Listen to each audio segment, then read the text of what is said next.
के लिए हमें क्या करना चाहिए, हमें कौन से आदर्शों को अपनी जिंदगी में अमल में लाना चाहिए कि जिससे हम इंसानियत को बचा सकें। इसके लिए फिक्र करनी चाहिए, गौर करना चाहिए।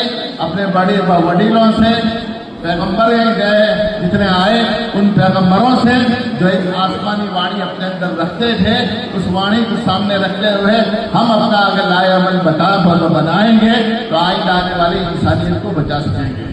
बस मैं ये कहकर आप हजरात को मुबारकबाद देता हूँ कि 26वीं जनवरी प्रजासत्ताक के मौके पर देश का बंधारण अमल में आया।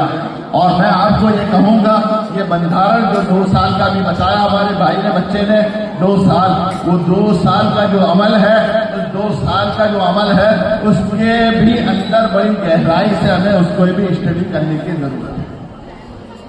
उसमें भी हमारा देश किन हालात से गुजरा है, कैसे कैसे नाजुक दौर से गुजरा है, उसका भी गौर से पढ़ने की जरूरत है।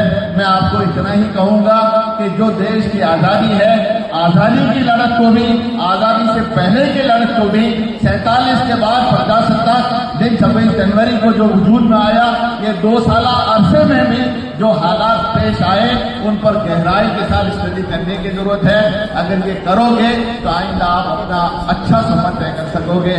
मैं ये कहकर इजाजत चाहूंगा। वाह दावान अल्हम्दुलिल्लाह रब्बिल आलमीन।